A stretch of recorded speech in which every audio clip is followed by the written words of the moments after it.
मोदी सरकार मुर्दाबाद, मोदी सरकार मुर्दाबाद, हाय हाय मोदी सरकार, हाय हाय मोदी सरकार, हाय मोदी सरकार, हाय हाय योगी सरकार, हाय हाय इस्तीफा दो, योगी सरकार इस्तीफा दो, इस्तीफा दो, इस्तीफा दो, योगी सरकार इस्तीफा दो, इस्तीफा दो, इस्तीफा दो, मोदी सरकार इस्तीफा दो, इस्तीफा दो, इस्तीफा दो, मोदी सरकार इस्तीफा दो, हमारी बहन मनीषा को इंसाफ दो, इंसाफ दो, इंसाफ दो, हमारी बहन मनीषा को इंसाफ दो, इंसाफ दो, इंसाफ दो, हमारी बहन मनीषा को इंसाफ दो, इंसाफ दो, इंसाफ दो, इस्तीफा दो, इस्तीफा दो, योगी सरकार इस्तीफा दो, शिवसेना जिंदाबाद, शिवसेना जिंदाबाद।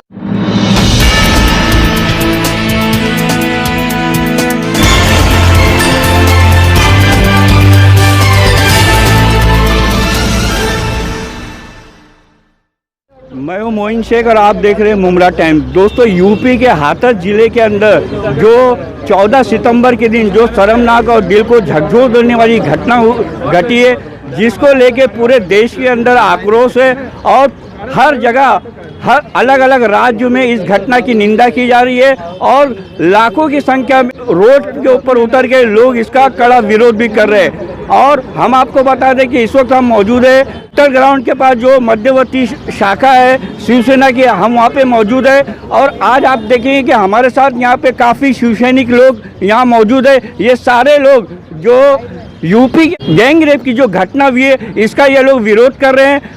हम इनसे जानने की कोशिश करते हैं कि आज ये यहाँ पे इकट्ठा होके ये विरोध करने का क्या मकसद है। अनवर भाई, क्या कहना चाहेंगे आपके यूपी के अंदर जो ये शर्मनाक घटना हुई है, जिसको लेके पूरे देश के अंदर कोहराम सा मचा हुआ है, कैसे देखते हैं आप इस पूरी घटना को? क्योंकि ये पहला मामला नहीं है कि देश के अंदर इस तरह की घटना हुई। आए दिन पूरे देश में इस तरह की घटना होते रहती है, लेकिन अभी तक का मतलब जो जिस तरीके से ये जो गैंग रेप की जो घटना होती है, उसके जो दोषी होते हैं उनके ऊपर कड़ी कार्रवाई नहीं होती है, काफ़ी लंबा समय लग जाता है उनको मतलब दंडित करने में। तो क्या कहना चाहेंगे आप इस पूरे मामले को लेके? हमारे जिला प्रमुख गोपाल जी लांडगे साहब का आदेश के ऊपर हम थाने के अंदर पूरा शिवसेना की तरफ से आंदोलन कर रहे हैं। ये मुमरा की मध्यवर्ती शाखा है और मैं मुमरा का उपशाखा शहर प्रमुख हूँ और हमारे शहर प्रमुख है, विभाग प्रमुख है, सब यहाँ पे मौजूद है। तो हम लोग इस आंदोलन इसलिए कर रहे हैं कि यूपी के अंदर जो हमारी बहन मनीषा वाल्मीकि, उसके साथ में जो अत्याचार हुआ है, गैंग रेप हुआ, और उसके बाद में भी उन लोगों ने उसको नहीं छोड़ा, उसकी रीढ़ की हड्डी तोड़ी है और उसकी ज़बान काटी गई। और ये भी होने के बाद में जब उसकी डेथ हो गई, तो डेथ होने के बाद में पोस्टमार्टम ढंग से न करते हुए उसकी बॉडी को रातों रात जला दिए और उनके घर वालों को उसका अंतिम संस्कार करने नहीं दिया। देखो, मुसलमान के अंदर अगर कोई मरता है तो उसके घर वाले आते हैं, हिंदू के अंदर होता है तो उसके घर वाले उसको अग्नि देते, मगर वो न करते हुए पुलिस ने उनको अग्नि दी और रात को 2:45 बजे ऐसी क्या जरूरत थी कि जो जलानी पड़ी? कहीं ना कहीं कुछ तो दाल में काला था। तो हम योगी सरकार का निषेध करते हैं और इसके अंदर जो दोषी है उनको तत्काल फांसी देनी चाहिए और जो भी पुलिस इसके अंदर दोषी है वो पुलिस वालों को बर्खास्त करके उनके ऊपर भी कार्रवाई करनी चाहिए और योगी सरकार को बर्खास्त करके उनको तत्काल वहाँ पे राष्ट्रपति शासन लगना चाहिए। क्योंकि जब महाराष्ट्र के अंदर 2 साधुओं का जो हत्या हो गई थी और वो हत्या करने वाले भी वहाँ के कोई गांव वाले थे, हिंदू थे, मगर महाराष्ट्र सरकार के ऊपर गलत इल्ज़ाम लगा के उन लोगों ने उस वक्त राष्ट्रपति शासन लगाने का और मुख्यमंत्री उद्धव साहब को इस्तीफा देने का बोले थे। आज शिवसेना हमारी मांग करती है कि योगी सरकार के राज के अंदर कोई महिला यूपी के अंदर सेफ नहीं है, तो उनको सबसे पहला इस्तीफा देना चाहिए। और वहाँ पे मैं मोदी से बोलूँगा, हमारे प्रधानमंत्री मोदी जी है, उनसे बोलूँगा कि यूपी के अंदर राष्ट्रपति शासन लगाया जाए। सर, मेरा आपसे सवाल है कि केंद्र में भाजपा की सरकार को आके 6 साल का समय हो गया और आते ही उन्होंने एक नारा दिया था कि बेटी बचाओ और बेटी पढ़ाओ। मेरा आपसे सवाल है कि जब बेटियां इस तरीके से बेटियों के साथ हैवानियत की जाएगी, उनका मर्डर किया जाएगा गैंग रेप के बाद, तो जब बेटियां बचेगी नहीं तो पढ़ेगी कैसे? क्या कहना चाहेंगे आप इस बारे में? बीजेपी सरकार का बोलते नारा एक है, काम करने का ढंग अलग है। बात एक करते, बात दूसरा होता है। इनका जो कहना है वो उस तरह से नहीं चलता। इसके लिए इनकी सरकार योगी सरकार है, बीजेपी की सरकार है। योगी सरकार के राज्य में अगर हमारी बच्ची को, दलित बच्ची को ऐसा रेप हो जाए तो इतना गुनाह ना, इतना घृणास्पद घिनौना काम है ये, कि बहुत मतलब इन लोग को कुर्सी खाली करना मांगता है। और ये मोदी सरकार को भी ये मालूम होना चाहिए कि योगी सरकार तुम्हारा क्या कर रहा है, बेटी किधर बेटी बचा रहे, बेटी का गला घोट रहे ये लोग। इसके लिए इनकी सरकार पहला खाली करो, और राज्य में हर राज्य में ये बीजेपी की सरकार पहला खाली करना होना चाहिए, नहीं तो हमारी बेटी बचेगा नहीं है। हमारे साथ इसी विषय पे बात करने के लिए नूरजहां आपा भी मौजूद है, जो शिवसेना के एक पद अधिकारी है। नूरजहां आपा क्या कहना चाहेंगे, यूपी में जो शर्मनाक घटना हुई है और इसके अंदर योगी आदित्यनाथ जो वहाँ के सीएम है, उनकी पुलिस के ऊपर भी कई सवालात खड़े होते हैं, क्योंकि जब उस लड़की की मृत्यु हो जाती है तो उसको परिजनों को उसका चेहरा नहीं दिखाया जाता है, उनको अंतिम संस्कार करने से भी महरूम कर दिया जाता है। और रात के लगभग 2:30 बजे रात के अंधेरे में चुपके से पुलिस उसका अंतिम संस्कार कर देती है। तो कहीं ना कहीं सवाल जो खड़े होते हैं यूपी की पुलिस के ऊपर भी खड़े होते हैं। तो क्या कहना चाहेंगे आप इस बारे में? इस बारे में मैं यही बोल रही हूँ कि ये देखो, कोई भी मतलब मुसलमान हो या हिंदू रहो, कोई भी रहो, कि किसी जब तक उनके घर वाले को बताया नहीं जाता, जब तक ये सब बात नहीं होती है। अब जो पूछने के तो हो सकता है उसके अंदर पुलिस भी इन्वॉल्व है, और ये योगित्यनाथ जो अपने आप को बहुत ज़्यादा ये समझ रहा है, तो उसको ये नहीं समझ में आया कि किसी बेटी के ऊपर इतना बड़ा उसकी ज़बान काट ली है, उसकी गर्दन की हड्डी तोड़ दी है, उसके दिल की हड्डी तोड़ दी है, और उसकी तोड़ो जरा जाके, उसकी तोड़ दो। नहीं तुम लोग से अगर होता है तो हम लोग के हाथ में दे दो, हम लोग बता दे क्या करने का उसको। नहीं होता है ना तुम लोग से तो हमारे हाथ में दो। ये सरकार नहीं चाहिए हमको। ये अगर ऐसी सरकार रहेंगी तो हमारी बेटी, माँ, बहन कोई नहीं सुरक्षित है, कोई भी सुरक्षित नहीं है। मैडम, मेरा आपसे सवाल है कि आए दिन देश के अंदर इस तरह की घटना सामने आती रहती है। निर्भया कांड हो गया, दिल्ली कश्मीर का आरिफा कांड हो गया, उसके बाद हैदराबाद में भी इस तरह की घिनौनी घटना घटती है, जहाँ पे एक डॉक्टर प्रियंका रेड्डी नामी महिला के साथ में भी घिनौना कांड होता है, उसका भी बलात्कार होता है, उसकी हत्या कर दी जाती है। तो उसके बाद ये सिलसिला रुका नहीं, अब यूपी में भी इस तरह की घटना घटी है। तो क्या कहना चाहेंगे, ये जो आए दिन देश के अंदर लगातार जो घटनाएं हो रही है गैंग रेप की, उसके बारे में क्या कहना? आखिर कब रुकेगा ये सिलसिला? क्या हम इसी तरह जो महिलाएं या बच्चियां जो गैंग रेप का शिकार होती है, कब तक का आखिर उनके तस्वीर के आगे मोमबत्तियां जलाते रहेंगे? कब तक उनको श्रद्धांजलि अर्पित करते रहेंगे?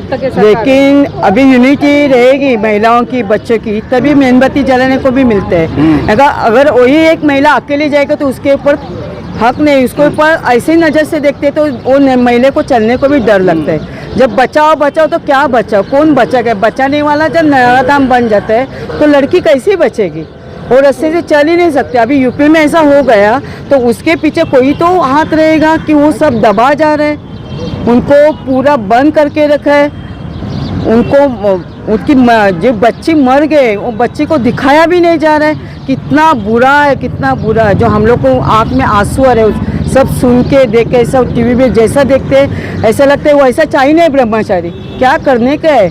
जब तुम सन्यासी है, सब कुछ है, ब्रह्मचारी तो तुमको समझना चाहिए। और तुम ही खुद केस दबा देते, तुम ही सबको जो गुनहगार है उसको हाथ देते हैं पर्दे के पीछे। समझ में नहीं आता है कि ये सब बीजेपी सरकार का काम है, हम लोग को नहीं चाहिए। हम लोग को ऐसा योगी मांगता ही नहीं कि जो योगी के इसमें आज एक का केस दबाए, कल दूसरी खड़े रहेगा, दूसरा दबाएंगे, तीसरा करेगा, तो लड़की को चलना भी मुश्किल हो जाएगा। लड़की चलेगी कैसे? बेटी बचेगी कैसे? क्या तुम बचाओ, पढ़ाओ, लिखाओ, सब बोर्ड पे? हकीकत में कुछ भी, प्रैक्टिकली कुछ भी नहीं है। क्या पढ़ाने वाले थे? 1 साल पढ़ाओ, बेटी पढ़ाओ, बढ़ाओ, सब करे। 1 साल से तो बंद है। हाँ, और गरीब लोग से वापस से पैसे भी ले रहे हैं, ऊपर से पढ़ाई नहीं हो रही है। कहाँ से गरीब लोग खाना खाएंगे, क्या पैसा भरेंगे? काफी आत्महत्या करने को आ गए ले सब लोग। होश में रहो, बोला होश में रहो, उतर जाओ, बस हो गए तुम लोग, डूब जाओ, कहाँ मर जाओ, कहाँ जाके। हमारे साथ इसी गंभीर विषय पे बात करने के लिए असलम कुरैशी साहब भी मौजूद है, जो शिवसेना के पदाधिकारी है। असलम भाई, क्या कहना चाहेंगे? आए दिन देश के अंदर जो इस तरह की घटनाएं सामने आती रहती है, और अभी तक ऐसी घटनाओं के जो आरोपी होते हैं उनको उसके ऊपर कड़ी कार्रवाई के लिए कोई ठोस कानून नहीं बना है, और पूरे देश में जो घटनाएं जो घट रही है इस प्रकार की, तो ऐसा प्रतीत होता है कि जो आरोपी है उनके खौफ खत्म हो चुका है, पुलिस का डर खत्म हो चुका है। इसीलिए इस किस्म की घटनाएं आए दिन सामने आती रहती है। तो इस तरह की घटना ना हो, इसके लिए आप सरकार से क्या अपील करना चाहेंगे? हम तो पहले सरकार से ये अपील करेंगे कि योगी सरकार जो है भगवा डाकू, भगवे कपड़े पहन के हर आदमी योगी नहीं होता है। ये तो साधु खाली नाम का, ये तो बहुत बड़ा डाकू निकला। भगवा तो हमारे बाला साहब भी पहनते थे, लेकिन उन्होंने ऐसा काम किया बाला साहब ने जो कि शिवाजी महाराज ने काम किए थे। इन्होंने कभी भी महिलाओं की रक्षा करे, कभी भी हमारे माँ बहनों की इज्जत लूटने नहीं दिए, ना होने दिया ऐसा। और कभी भी हमारे मुमरा के शाखा के अंदर भी देखो तो 100% मुस्लिम महिलाएं रहती है। तो इसका मतलब ये है कि हम लोग सब शिवाजी महाराज और बाला साहब के बताए हुए रास्ते पे चलते हैं। लेकिन ये भगवा पहन के लोगों को ये दिखा रहा है कि मैं ढोंगी हूँ, ये मदारी है। ये मदारी को सब में पहले राजीनामा देना मांगता है। और बीजेपी की जो सरकार है ये गुंडों की सरकार है। एक कंगना के साथ में सीन हो गया तो रामदास आठवले जैसे मिनिस्टर, सेंट्रल मिनिस्टर कंगना के बाजू में जाके बैठे। अभी एक दलित महिला की इज्जत लूटे गई, एक बच्ची की जान चले गई, एक बच्ची की जबान काटे गई, कमर तोड़े गई, तो रामदास आठवले की जबान भी नहीं खुल रही है। तो ऐसे कैसे दलितों के नेता है रामदास आठवले? वो भी दलित बेटी है, वो भी दलित बेटी है और न्याय मंत्री है, और वो भी न्याय मंत्री है। और वो ऐसा कर रहे हैं जो हमारी बहन को न्याय नहीं दिला सकते, तो उनको भी मंत्री पद पर रहने का हक नहीं। मैं ये चाहूँगा कि योगी के साथ में रामदास आठवले ने भी राजीनामा देना चाहिए। आज जो देश में हो रहा है, ये जो भी कर रहे हैं, जैसे मोदी, योगी, अरे इनका खुद का परिवार नहीं, इनकी ना माँ है, ना बहन है, ना औरत है, ना बीवी, ना बच्चे, ये खुद ऐसे बदतमीज लोग हैं। तो लोगों की माँ बहनों की कैसे रक्षा करेंगे? तो मैं ये चाहूँगा कि ये खाली योगी राजीनामा नहीं देवे, मोदी भी राजीनामा देवे और अपने देश के अंदर जल्दी से जल्दी इलेक्शन लगे। और हमारा जो है बाला साहब ने बताया थे 80% समाजकारण, 20% राजकारण। 20% में हमारा मुख्यमंत्री है। अगर कभी हम 80% अगर कभी राजकारण करेंगे तो हिंदुस्तान का प्रधानमंत्री भी शिवसेना का बैठेगा। ये बात याद रखो। मैं यही आप लोगों से कहना चाहूँगा कि मोदी जी जल्दी से जल्दी राजीनामा देवे। अगर नहीं देंगे तो इनके खिलाफ हमको क्या करने का, हम रास्ते पे उतर जाएंगे। शिवसेना। मुश्ताक भाई क्या कहना चाहेंगे? ये जो घटना घटी है यूपी के हाथरस जिले के अंदर, एक 22 वर्षीय युवती के साथ में उसका गैंगरेप किया जाता है और उसको बुरी तरीके से टॉर्चर किया जाता है। उसके जिस्म के कई हिस्सों को मतलब तोड़ दिया जाता है, उसकी ज़बान काट दी जाती है और 15 दिन की जद्दोजहद करने के बाद हॉस्पिटल में वो बच्ची दम तोड़ देती है। तो और ये पहला वाक़या नहीं, इसके पहले भी देश में ऐसे कई मामले सामने आ चुके हैं। तो क्या कहना चाहेंगे इस तरह की जो घटनाएं हो रही है देश के अंदर, तो इसका दोषी आप किसे मानते हैं? दोषी सरकार है, इसमें कोई दो राय नहीं है। क्योंकि यूपी के अंदर राम राज नहीं है, गुंडा राज चल रहा है। ये बात सही है। जब उनके आकाओं का हाथ उनके सर पे रहेगा तो वो ऐसी घिनौनी हरकत करते रहेंगे। वो भारत की बेटी थी, वाल्मीकि भारत की बेटी थी। उसके साथ जो अत्याचार हुआ, कल के भविष्य में ऊपर वाला ना करे किसी और के साथ हो, उससे पहला कि ये सरकार को उखाड़ के फेंकना चाहिए। और वहाँ पर वाकई में भगवान श्री राम जो थे उन्होंने कभी किसी का दिल नहीं दुखाया। वो किसी का दिल ना टूटे इसके लिए 14 साल का वनवास पे चले गए थे, बराबर है।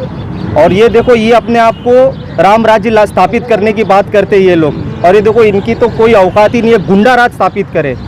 किसी की भी बेटी हो, धर्म और जात से ना जोड़े, मैं समझता हूँ राजनीति से भी ना जोड़े। जिसका गया है उसका सबसे पहला उसको दुख होता है और उसका दुख वही जानता है। एक पिता अपनी बेटी की अर्थी को नहीं देख पाया, उसे घर में जबरन 3 दिन तक बंद करके रखा गया। ये सबसे शर्मनाक बात है। मैं तो आपके माध्यम से एक बस 2 अल्फाज बोलना चाहूँगा कि बेटी थी तो रातों रात जला दी गई साहब, अगर गाय होती तो कई घर जला दिए होते थे। तो देखा दोस्तों जिस तरीके से मतलब पूरे देश में मतलब ये जो घटना घटी है उसको लेके विरोध हो रहा है। मुमरा के अंदर भी कई राजनीतिक दल मतलब इस घटना का विरोध कर चुके हैं और आज यहाँ पे शिवसैनिकों ने भी जो घटना है उसका पुरजोर तरीके से विरोध किया। और इन लोगों ने मतलब बीजेपी सरकार और योगी सरकार के खिलाफ भी नारेबाजी की। और इनकी ये मांग है कि सिर्फ योगी ही सरकार नहीं बल्कि जो केंद्र में भाजपा की सरकार है, मोदी को भी मतलब इस घटना की जिम्मेदारी लेते हुए उन्हें अपने पद से रिजाइन दे देना चाहिए। और अगर वो ऐसा नहीं करते तो यहाँ पे मौजूद सभी शिव सैनिकों का ये कहना है कि हम इसके लिए आंदोलन छेड़ेंगे और सड़कों पे उतरेंगे और उस बच्ची को न्याय दिला के रहेंगे, ऐसा यहाँ के शिव सैनिकों का कहना है। कैमरामैन रिजवान शेख के साथ मैं मोइन शेख, मुमरा टाइम्स के लिए।